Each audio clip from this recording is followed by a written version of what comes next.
और आज का जो हमारा टॉपिक है वो बहुत ज़्यादा इम्पोर्टेंट है। एमकैट में भी ये पूछा जाता है और वैसे भी बोर्ड में लॉन्ग क्वेश्चन के तौर पे ये पूछा जा सकता है। और वो है बेटा हमारा टॉपिक है न्यूक्लियस। न्यूक्लियस बेटा जैसा कि हमें पता है जो हमारे पास एवोल्यूशन है उसमें हमारे पास दो तरह के सेल का जिक्र होता है। एक होता है यूकैरियोटिक सेल और एक होता है प्रोकैरियोटिक सेल। जो प्रोकैरियोटिक सेल हैं ये प्रिमिटिव हैं, जैसे कि बैक्टीरिया, साइनोबैक्टीरिया, इनमें न्यूक्लियस प्रेजेंट नहीं होता है। तो जो न्यूक्लियस है that is only present in eukaryotes.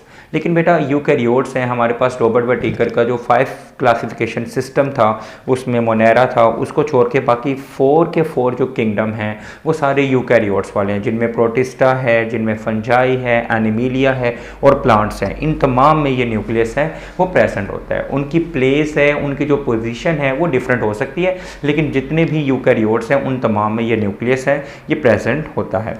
अगर हम बात करें कि न्यूक्लियस की डिस्कवरी की तो कहते हैं कि जनाब रॉबर्ट ब्राउन था, उसने बेटा 1831 के अंदर न्यूक्लियस है इसको क्या किया, डिस्कवर किया।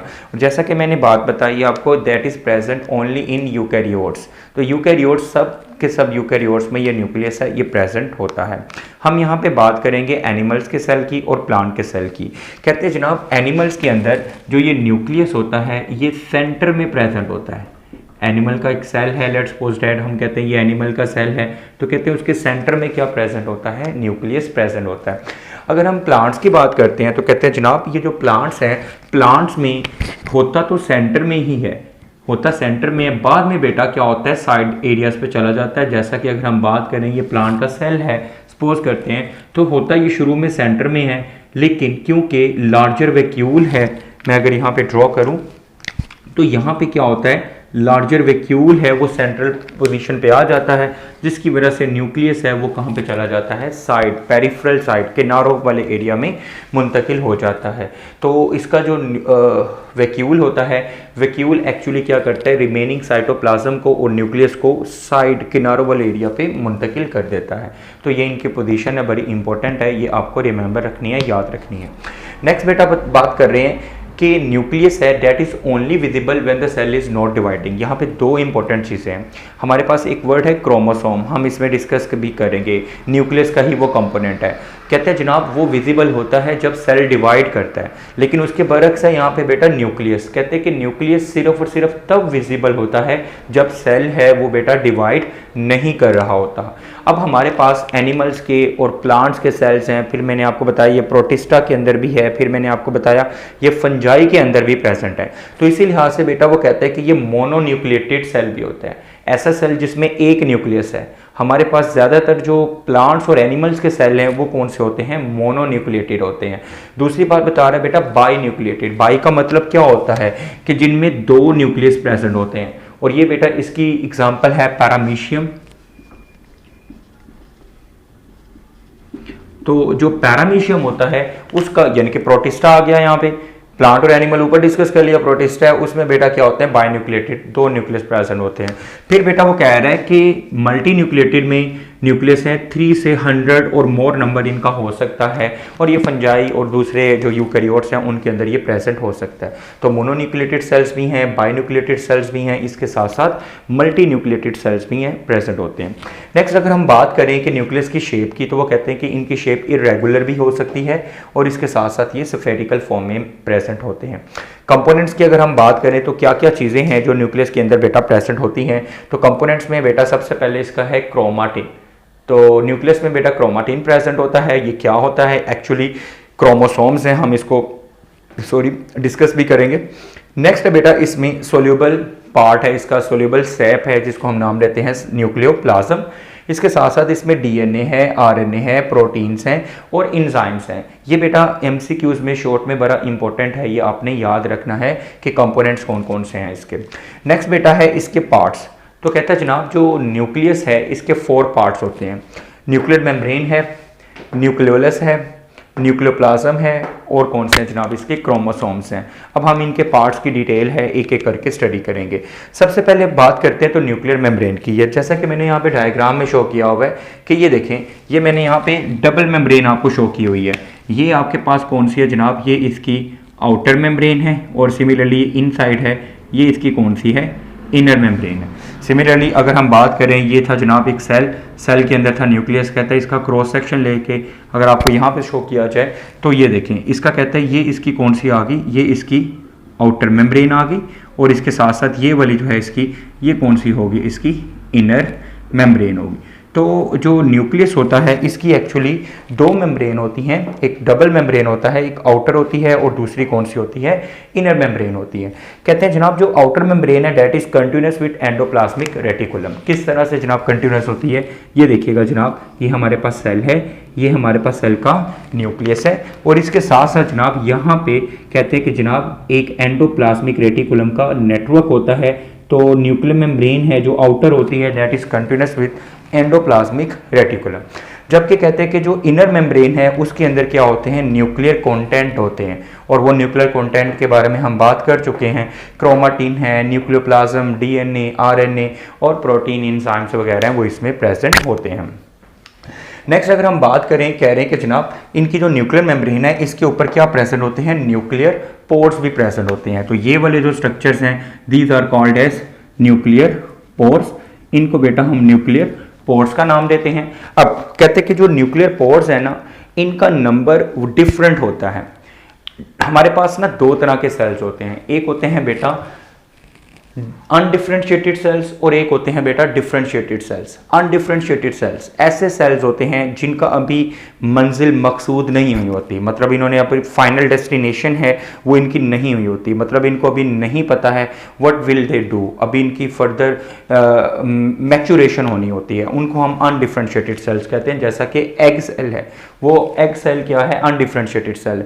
इनमें कहते हैं कि इनका नंबर ज़्यादा होता है, जैसा कि यहाँ पे शो भी कर रहा है 30,000 के करीब हैं वो प्रेजेंट होते हैं। जबकि बेटा वो कहता है कि जो डिफरेंशिएटेड सेल्स हैं जैसे कि ब्लड सेल्स हो गए हैं, ठीक है ना, उनमें red blood cell differentiated cell है, क्योंकि ब्लड सेल है उसके जो स्टेम सेल हैं वो तो अनडिफरेंशिएटेड हैं, लेकिन उनके बाद आगे आरबीसीज बने, डब्ल्यूबीसीज बने, प्लेटलेट्स बने। अब आरबीसीज का काम क्या है, ऑक्सीजन को कैप्चर करना और ट्रांसपोर्ट मटेरियल की करना। अब इनका फंक्शन असाइन हो गया हुआ है, तो जिनके फंक्शन असाइन होते हैं उनको हम किसका नाम देते हैं, डिफरेंशिएटेड सेल। और कहते हैं इनमें जो न्यूक्लियर पोर्स का नंबर है वो कम होता है और वो 3 to 4 होता है। नेक्स्ट बेटा अगर हम बात करें इसके सेकंड कंपोनेंट की, तो वो क्या है बेटा, न्यूक्लियोलस है। जैसा कि मैंने यहाँ पे डायग्राम में भी शो किया हुआ है, ये देखिए जनाब, ये न्यूक्लियोलस है, इसकी कोई बाउंड्री नहीं होती, ये इस वजह से बाकी मटेरियल से सेपरेट है, इसकी कोई भी बाउंड्री नहीं होती है। एक बात होगी। फिर बेटा वो कह रहे हैं कि जनाब कि that is without boundary and it has 2 region, इसके 2 रीजन होते हैं, एक बेटा इसका ग्रैनुलर रीजन होता है और एक इसका बेटा फिब्रिल रीजन होता है। अब ये बड़ा इंपॉर्टेंट पॉइंट है, यहाँ पे कहता है जो ग्रैनुलर रीजन है यहाँ पे बेटा प्रीकर्सर्स होते हैं राइबोसोमल सब यूनिट्स के। अब यहाँ पे बड़ा इंपॉर्टेंट पॉइंट एक और सुनने वाला है, हमने एक पॉइंट पढ़ा हुआ है, the factory of the ribosome is nucleolus and the ribosomes are the factory of protein. क्या मतलब है जनाब, कहते हैं जनाब राइबोसोम्स हैं वो प्रोटीन को बनाते हैं, लेकिन राइबोसोम्स खुद कहाँ बनते हैं, वो बनते हैं बेटा न्यूक्लियोलस। और न्यूक्लियोलस के किस पार्ट में बनते हैं बेटा, ग्रेनुलर पार्ट में बनते हैं। जबकि कहते हैं कि न्यूक्लियोलस का जो फिब्रिल पार्ट है उसमें बेटा क्या होते हैं, लार्जर वेट, ज्यादा वेट वाले आरएनए और राइबोसोमल डीएनए हैं, ये प्रेजेंट होते हैं। नेक्स्ट अगर बेटा हम बात करें इसके थर्ड पार्ट की, तो वो है बेटा इसका न्यूक्लियोप्लाज्म।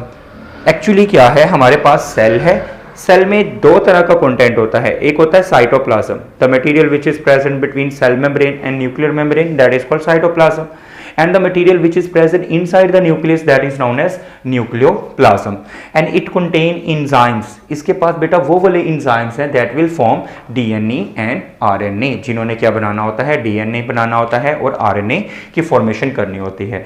फोर्थ इसका पार्ट आ जाता है जनाब क्रोमोसोम्स। एक्चुअली हमने यहाँ पे बात की है कि इसके कंपोनेंट्स में क्या प्रेजेंट होता है जनाब, क्रोमाटिन प्रेजेंट होता है। क्रोमाटिन और क्रोमोसोम्स एक्चुअली एक ही चीज़ हैं। एक होता क्या है, हमारे पास जब सेल डिवाइड नहीं कर रहा है तो इस तरह से थ्रेड लाइक मटेरियल प्रेजेंट होते हैं हमारे पास, that thread like material is known as chromatin. When the cell will divide and it will reach to metaphase place, जो सेल डिवाइड करना शुरू करेगा और मेटाफेज स्टेज तक आएगा, तो मेटाफेज स्टेज में बेटा that chromatin will converted into condense form and that is known as chromosomes. So जनाब क्रोमोसोम्स के बारे में कह रहा है कि जब हमने कंपाउंड माइक्रोस्कोप में डिवाइडिंग सेल के अंदर देखा तो हमें इसके दो कंपोनेंट नजर आए। अब वो दो कंपोनेंट बेटा इसके कौन से थे? एक इसमें बेटा प्रेजेंट था आर्म, जैसे कि ये वाले इसके आर्म है, और इसका सेंट्रल रीजन है, इसको हम किसका नाम देते हैं? सेंट्रोमियर का नाम देते हैं। अब बेटा यहाँ पे ना इसके दो क्रोमाटिड्स भी प्रेजेंट है, इसके जो बाजू होते हैं these are also known as chromatids. तीन चीजें हैं, क्रोमोसोम्स, क्रोमाटिन।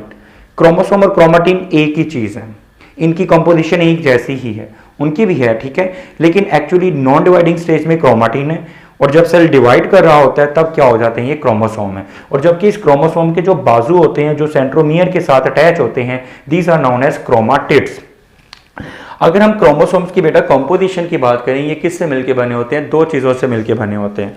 एक होते हैं बेटा इसमें जीन, डीएनए, और दूसरा बेटा इसमें प्रोटीन होती है। वो प्रोटीन का नाम क्या होता है? हिस्टोन प्रोटीन होती है, ठीक है। ये स्पेशल टाइप की प्रोटीन है जो बाकी प्रोटीन से मुख्तलिफ होती है। वो कैसी होती है फिर भी हम इसको डिस्कस करेंगे, लेकिन अभी आपने इसको यहीं पे यही रिमेंबर रखना है। यहाँ पे इसका ये वाला जो सेंट्रल रीजन है that is known as centromere. बेटा सेंट्रोमियर वो वाला पॉइंट है जहाँ पे जाके बेटा स्पिंडल फाइबर्स ने अटैच होना होता है और इनकी सेपरेशन करवानी होती है ड्यूरिंग एनाफेज। अब आ जाते हैं जनाब बॉडी के सेल्स की तरफ। तो कहते हैं बॉडी में दो तरह के सेल्स होते हैं, एक होते हैं डिप्लॉइड 2n की फॉर्म में। बॉडी में दो तरह के सेल्स होते हैं, एक होते हैं बेटा डिप्लॉइड सेल्स और दूसरे होते हैं बेटा हैप्लॉइड सेल्स। हैप्लॉइड का मतलब होता है जिसमें क्रोमोसोम्स का नंबर हाफ होता है। अब बेटा जो बॉडी के डिप्लॉइड सेल्स हैं ये होते कहाँ पे हैं? कहते हैं नॉर्मली तौर पे जो बॉडी के डिप्लॉइड सेल्स हैं वो बेटा होते हैं हमारे नॉर्मल बॉडी के सेल्स। जिस तरह से हमारी स्किन के सेल्स हैं, हमारे हेयर के सेल्स हैं, हमारे कोई भी बॉडी के पार्ट के सेल्स हैं, वो सारे नॉर्मल बॉडी के सेल्स हैं। और इनमें क्रोमोसोम का नंबर क्या होगा बेटा? डिप्लॉइड होगा, डबल होगा, ठीक है, 2n की फॉर्म में होगा। 2 सेट्स हैं उनके प्रेजेंट होंगे। जबकि बेटा कह रहे हैं कि हैप्लॉइड सेल्स, जैसा कि हमारे जर्म सेल हैं, मेल के केस में जो हैं टेस्टिस हैं उनके अंदर स्पर्म्स बन रहे हैं वो वाले सेल्स, और फीमेल्स में ओवरीज में एग्स बन रहे हैं, उनमें बेटा क्रोमोसोम्स का नंबर क्या होता है? हैप्लॉइड होता है, ठीक है।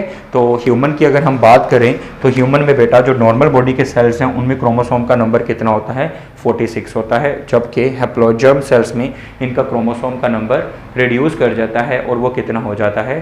23 हो जाता है। क्योंकि आपको पता है कि ये स्पर्म है और फिर क्या होते हैं? एग हैं। स्पर्म के भी 23 क्रोमोसोम, एग के भी 23 क्रोमोसोम, जब दोबारा कंबाइन करेंगे जाइगोट बनेगा, और जाइगोट में दोबारा से क्रोमोसोम का नंबर है वो कितना रिटेन हो जाएगा?